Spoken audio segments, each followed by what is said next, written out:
people come to him, come to the way of Sultan al-Anbiya, most honored one and most glorified one, most praised one, in divinely present Sayyidina Muhammad sallallahu alaihi wasallam. Tonight we have Professor Ware and Imam Fuda. We heard Imam Fuda, but we didn't hear the professor. So inshallah we are asking him to say something to make our hearts opened.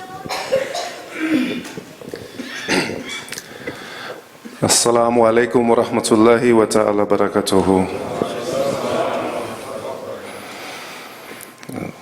I'm feeling blessed and honored by the invitation, and doubly blessed and doubly honored by the invitation to say a few words. I will be brief, and I will simply address this lovely gathering of Salawat which we've just finished. There's a scholar called Sheikh Hisham from Senegal in West Africa, the same country that Imam Fode Drame joins us from. Part of a tradition of scholarship that goes back at least 1,100 years, people teaching the Quran and the religious sciences of Islam, and I'm a historian and I've studied this tradition. And I'll just share a few words that Shaykh Hisham wrote about Salawat al-Nabi, sallallahu alayhi wasallam, on a particular historical moment that happened in West Africa. There was a great sheikh called El-Haj Umar al-Futi Utali. He was a sheikh in the Tijaniya Sufi order. And one of his sons was martyred. They disinterred the body 5 months after it had been buried and moved it to another location. And they found that it had not decomposed in any way. And Shaykh Hisham, writing about this, said, many of the people will believe that his body did not decompose simply because he was martyred. And there is truth in this. He said, but I say that his body did not decompose because he made Salawat ala Nabi at least 1,000 times each day, every day of his life. And he said that the one who makes Salawat ala Nabi at least 1,000 times every day of his life, and that his tongue remains moist in sending prayers and peace upon the Prophet alayhi salatu wasalam. He said that his sweat becomes the sweat of the Prophet sallallahu alayhi wasallam.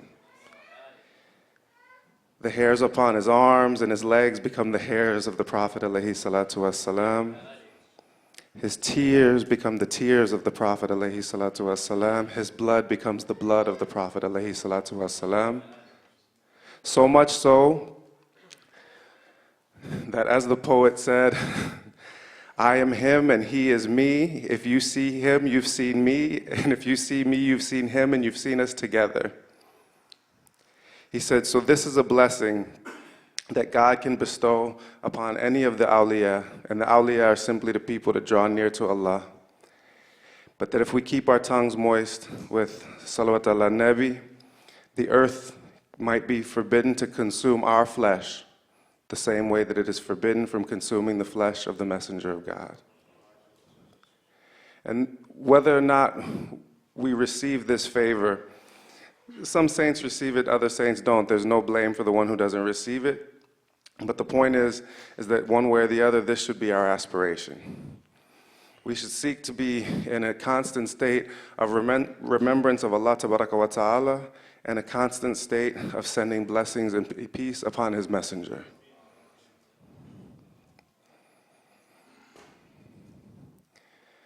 The last thing that I'll say in this respect is that sending salawat ala Nabi is, in the end, a selfish act. It's a selfish act, because when we send blessings upon him, God sends blessings upon us. We increase our station. We do nothing to further increase the honor of the Messenger of God, alayhi salatu wasalam. For how can we bestow honor upon the one who is honored by the one who created honor itself? We don't have that capacity. And that is why the great awliya of this religion have spent time writing poetry, writing prose, some of the poetry that we've heard recited, because words of praise for the Messenger of God, alayhi salatu wassalam, are distinct from salawat. Those bring pleasure to the Messenger of God, sallallahu alayhi wasallam. He's pleased when he hears them. One of the great poets and scholars of West Africa wrote a poem, and the translation of the prologue to the poem goes as follows. He said, he starts it with Salatul Fatih, Allahumma salli ala Sayyidina Muhammad, الفاتح لما غلق والخاتم لما سبق ناصر الحق بالحق وهادي لصراطك المستقيم وعليه حق قدر المقدار العظيم. So he sends the salawat with this beautiful prayer formula, and then he says, and make this poem a way to Iman, Islam, and Ihsan, and eternal happiness. And may it gladden the Messenger of God wherever one might read it, recite it, or even gaze upon it. Ameen ya Rabbil Alameen. And make it amongst those sung by the wide-eyed houris and innocent youths in the paradise promised to the pious. And make it beloved by you and by him, alayhi salatu wassalam. That's the aspirations that we should have when we say words of praise for the Messenger of God. We should be aware that he's listening, that he's well taken care of in his tomb, and he comes and goes as he pleases. He comes to the gatherings where he's remembered with salawat and where he's honored with words of praise. So we thank Shaykh Hisham for convening such gatherings routinely and for inviting us to be amongst the blessed, to be in the presence of the Messenger of God, because when he is remembered in this way, he attends. Insha'Allah. Assalamu alaikum wa rahmatullahi wa ta'ala wa barakatuh.